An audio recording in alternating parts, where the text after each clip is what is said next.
முன்னைய எஜமான்களை சிக்க வைக்கும் வாக்குமூலங்களை வழங்கியுள்ள பிள்ளையானின் சட்டத்தரணியாக கமன்பில வழங்கப்பட்டது அனுமதி.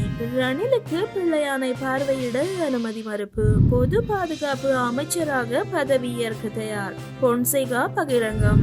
ரணிலுக்கு எதிரான சிஐடி முறைப்பாடு கேள்வி எழுப்பும் தென்னிலங்கை கட்சிகள்.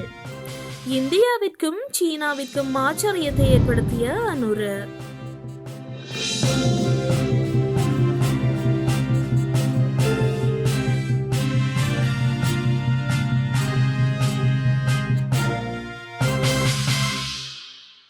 தடுப்பு காவலில் தடுத்து வைக்கப்பட்டுள்ள முன்னாள் இராஜாங்க அமைச்சர் சிவனேசதுரை சந்திரகாந்தன் எனப்படும் பிள்ளையான் தனது முன்னைய எஜமான்களை சிக்க வைக்கும் வாக்குமூலங்களை வழங்கியுள்ளதாக முன்னாள் நாடாளுமன்ற உறுப்பினர் எம்.ஏ. சுமந்திரன் சுட்டிக்காட்டியுள்ளார். யாழில் இடம்பெற்ற நிகழ்வொன்றில் கலந்து கொண்டு கருத்து தெரிவிக்கும் போதே அவர் இதனை கூறியுள்ளார். மேலும் கருத்து தெரிவித்த அவர், முன்னாள் அமைச்சர் பிள்ளையான் என்று அழைக்கப்படும் சிவனேசதுரை சந்திரகாந்தன் கைதாகி 3 மாதங்களிற்கு தடுத்து வைக்கப்பட்டுள்ளார். எனினும் பிள்ளையான் தனது முன்னைய எஜமான்களை சிக்க வைக்கும் வாக்குமூலங்களை வழங்கியுள்ளதாக அனுர அரசுக்கு ஆதரவு தரும் ஊடகங்கள் பரபரப்பினை வெளிப்படுத்தியுள்ளன. மேலும் யாழில் மகேஸ்வரி நிதியத்தின் ஊழல் தொடர்பில் முன்னாள் அமைச்சர் ஒருவர் கைதாகலாம் என்ற ஊகம் வெளிப்படுத்தப்பட்டுள்ளது. 1996ஆம் ஆண்டு முதல் வடமராட்சி கிழக்கின் கரையோர கிராமங்களை இலக்கு வைத்து பாரிய மணல் கொள்ளை மகேஸ்வரி நிதியத்தின் பேரில் முன்னெடுக்கப்பட்டிருந்ததாக குற்றம் சுமத்தப்பட்டுள்ளது. இந்த நிலையில் நல்லாட்சி காலத்தில் உருவாக்கப்பட்ட ஊழல் ஒழிப்பு துறைக்கு தற்போது ஜனாதிபதி நியமிக்கப்பட்டிருந்தார். தற்போது அவர் ஜனாதிபதி கதிரையில் அமர்ந்துள்ள நிலையில் மகேஸ்வரி நிதியத்தின் ஊழல் தொடர்பில் முன்னாள் அமைச்சர் கைதாகலாம் என சுமந்திரன் தெரிவித்துள்ளார். தற்போது கைது செய்யப்பட்டு தடுப்பு காவலில் வைக்கப்பட்டுள்ள கிழக்கு மாகாண முன்னாள் இராஜாங்க அமைச்சர் சிவனேசதுரை சந்திரகாந்தன் எனப்படும் பிள்ளையானை சந்திக்க சந்தர்ப்பம் வழங்குமாறு முன்னாள் நாடாளுமன்ற உறுப்பினர் உதய கம்மன்பில கோரிக்கை விடுத்துள்ளார். அதன்படி பிள்ளையானை சந்திக்க கம்மன்பிலவுக்கு அனுமதியும் வழங்கப்பட்டுள்ளதாக தெரிவிக்கப்படுகிறது. குறித்த அனுமதியானது பிள்ளையானின் சட்டத்தரணியாக கமன்பில செயற்படுவதால் வழங்கப்பட்டதாக கூறப்படுகிறது. அண்மையில் கொழும்பிலிருந்து மட்டக்களப்பு சென்ற குற்றப்புலனாய்வு திணைக்களத்தினரால் பிள்ளையான் திடீரென கைது செய்யப்பட்டார்.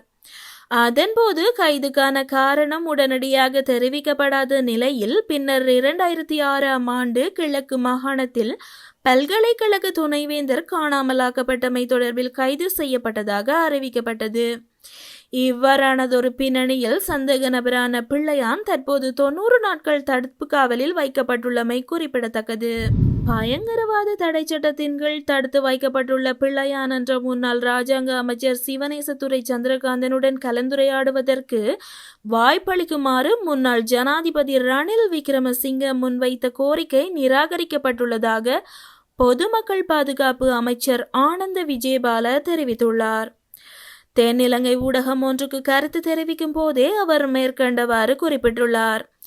இது தொடர்பில் அவர் மேலும் கருத்து தெரிவிக்கையில், தற்போது தடுப்பு காவலில் வைக்கப்பட்டுள்ள சிவனேசதுரை சந்திரகாந்தனுடன் தொலைபேசி மூலம் உரையாட அனுமதிக்குமாறு முன்னாள் ஜனாதிபதி ரணில் விக்ரமசிங்க கடந்த 9ஆம் திகதி குற்றப்புலனாய்வு திணைக்களத்திடம் கோரிக்கை விடுத்துள்ளார். எனினும் குறித்த கோரிக்கை நிறைவேற்றப்படவில்லை. தடுப்பு காவலில் உள்ள சந்தேக நபருடன் தொலைபேசியில் உரையாடுவது சட்டவிரோதமானது.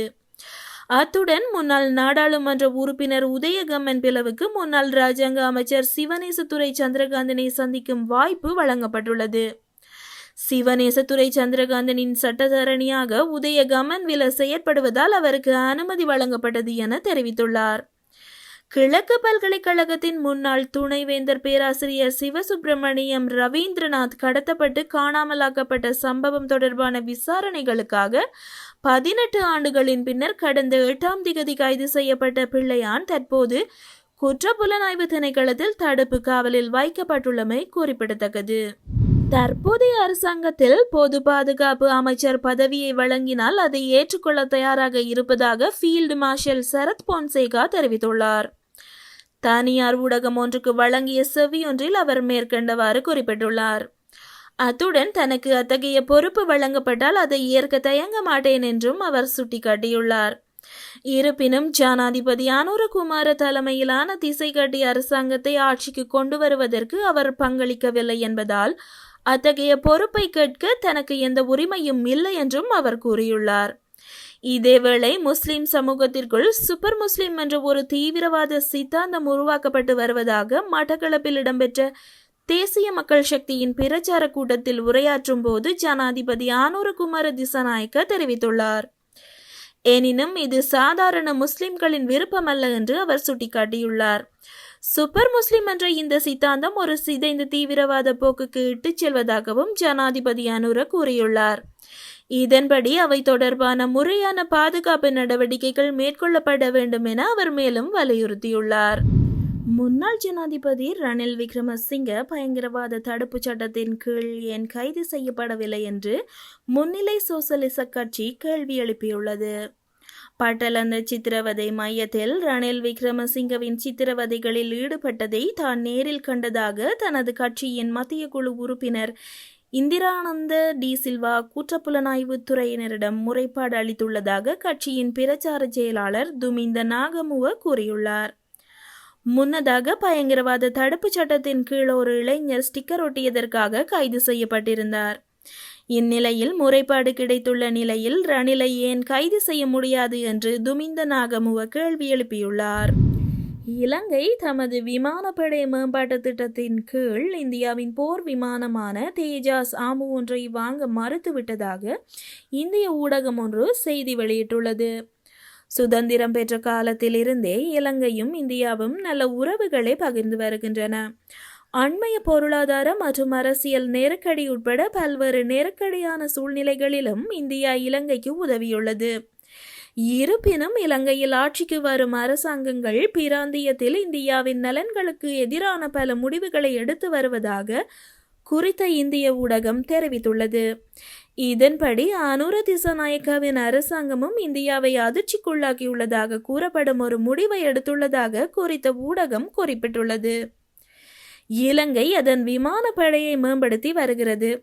இதற்காக இந்தியாவின் போர் விமானமான தேஜாஸ் ஆமு ஒன்றை வாங்க பேச்சுவார்த்தை நடாத்தி வந்தது. அதே நேரம் சீனாவுக்கும் துகு 17 போர் விமானத்தை வழங்குவதற்கான பேச்சுக்களை நடாத்தி வந்தது. எனினும் அனைவரும் ஆச்சரியத்தில் கொள்ளத்தக்க வகையில் ஜனாதிபதி அனுரகுமார திசாநாயக்க தலைமையிலான இலங்கை அரசாங்கம் இந்தியா அல்லது சீனாவில் இருந்து புதிய ஜெட் விமானங்களை கொள்வனவு செய்வதற்கு பதிலாக அதன் தற்போதைய போர் விமான குழுவை புதுப்பிக்க முடிவு செய்துள்ளது. அனுபவம் இல்லாதவர்களுக்கு இலங்கையில் ஏற்கனவே முகசை போர் விமானங்கள் என்ற 5 இஸ்ரேலிய போர் விமானங்கள் உள்ளன. இப்போது அவற்றை மேம்படுத்த இலங்கை அரசாங்கம் முடிவு செய்துள்ளது. மேம்படுத்தல் செயல்முறைக்காக அது இஸ்ரேலிய விண்வெளி தொழிலாளர்களுடன் $49 மில்லியன் ஒப்பந்தத்தில் கையெழுத்திட்டுள்ளதாக இந்திய ஊடகம் செய்தி வெளியிட்டுள்ளது.